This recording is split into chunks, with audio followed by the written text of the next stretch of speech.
네, 진보당 브리핑 시작하겠습니다. 부대변인 이미선입니다.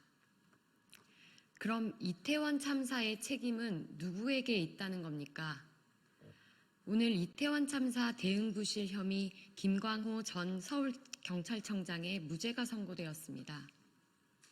재판부는 국가가 국민의 생명, 신체를 보호하고 질서 유지 기능을 잘 수행할 것이라는 신뢰가 처참히 무너졌다며 피고인들에게 정치적, 도의적 책임이 있다고 질타는 했지만 김 전 청장 등이 사고 당시 모두 업무상 주의 의무를 위반하지는 않았다고 판단했습니다.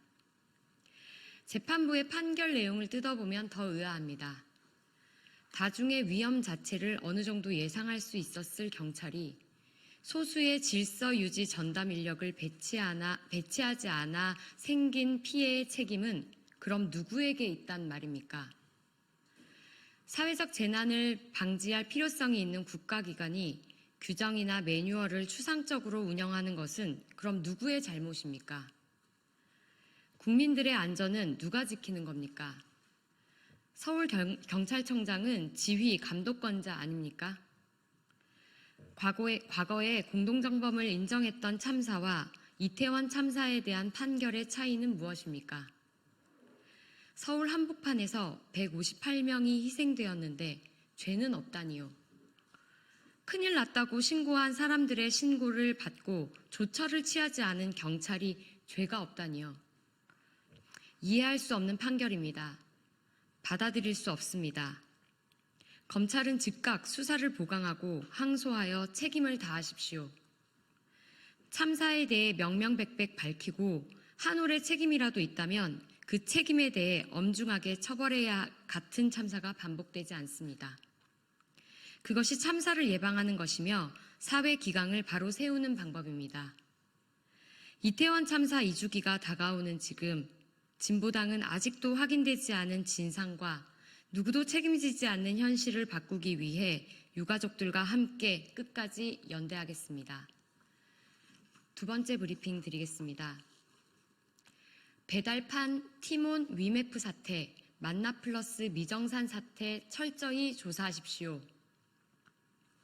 배달대행 서비스 만나플러스의 미정산 사태가 넉 달 동안 해결되지 못하고 있습니다. 배달기사들은 지난 6월부터 제때 보수를 받지 못하고 있으며 출금 제한이 걸려 있습니다. 배달기사들뿐만 아니라 자영업자들 또한 피해자로 이미 수개월째 정산되지 않은 금액이 묶여 있습니다. 피해 규모는 85억 원에 달하는 것으로 추정됩니다. 또한 회사가 21억 3천만 원에 달하는 고용 산재보험료를 체납한 사실까지 확인되었습니다. 그런 와중에 만나플러스를 운영하는 만나코퍼레이션은 기존 피해자에 대한 보상도 없이 새로운 법인명으로 배달대행 사업을 확장하려 한다는 것이 드러나고 있습니다. 티몬 위메프 사태를 통해 확인한 방식 그대로입니다. 배달기사들과 자영업자들이 상품을 제공하고 받은 정당한 돈이 만나코퍼레이션 경영진의 무분별한 경영에 따라 여기저기 흘러가 결국 융통할 자금이 없어진 것입니다. 이 피해를 왜 넉 달째 피해자들이 짊어지고 있어야 합니까? 검찰은 피해자들의 요구대로 해당 업체를 즉각 철저히 수사해야 합니다.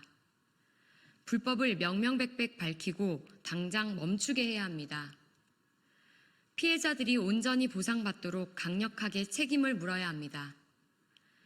유사한 더 많은 피해자가 발생하지 않도록 막아야 합니다.